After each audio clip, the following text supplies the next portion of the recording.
Hi everyone, my name is Ayesha Habiba, and today I will be giving a short presentation about cell biology and genetics, two exciting areas of science that help us understand how living things work and what makes each of us unique. So, what is cell biology?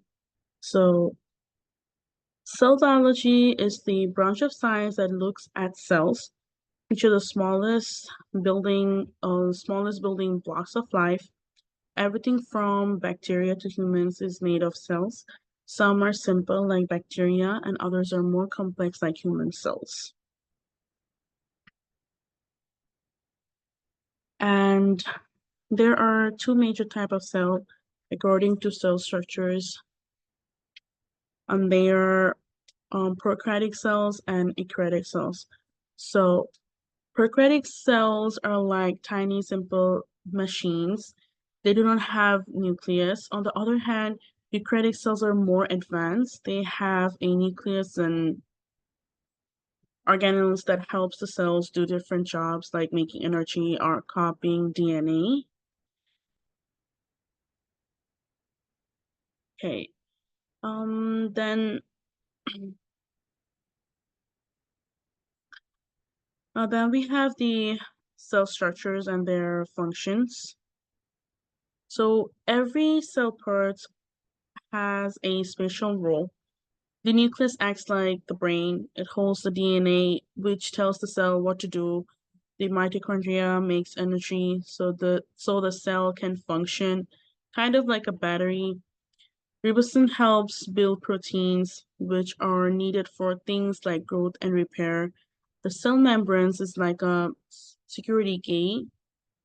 It decides what goes in or out of the cell to keep it balanced and protected. Then chromosomes.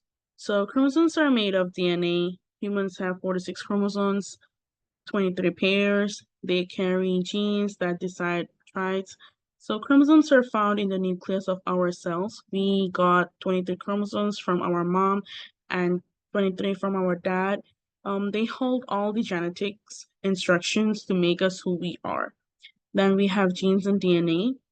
So genes are small segment of DNA that decides everything from your hair color to how tall you grow.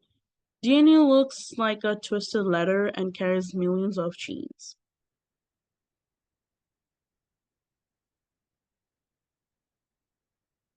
Mitosis, cell division for growth.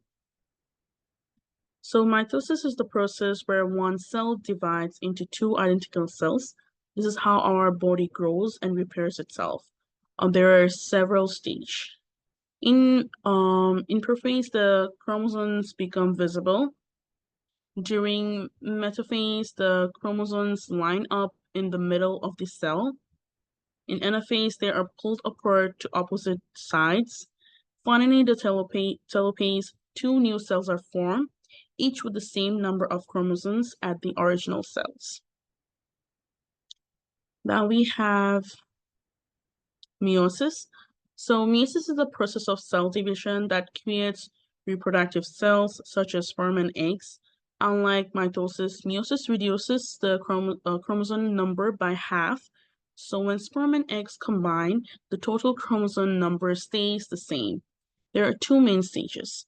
So meiosis 1, the pair of chromosomes are separated into two cells, and chromosome 2, these two cells divide again to create four unique cells each with half of the chromosomes.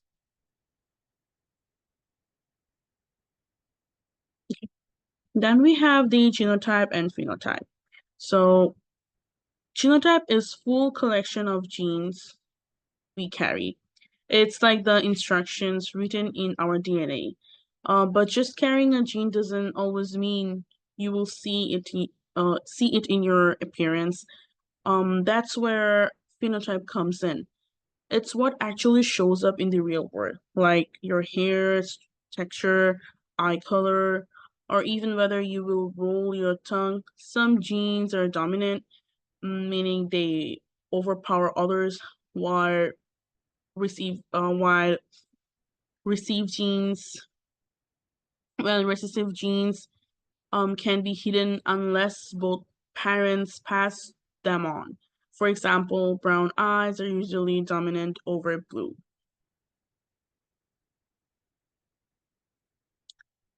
So then we have genetic disorders. So genetic disorders happen when there's a mistake or change in person's DNA. Some are passed down through families, while other happens by chance. For example, Down syndromes is caused by an extra copy of chromosome 21, leading to development delays. Then sickle cell anemia changes the shape of red blood cells, causing pain and health issues. Cystic fibrosis affects breathing and digestion due to thick mucus. These conditions help us understand how important our genes are for health.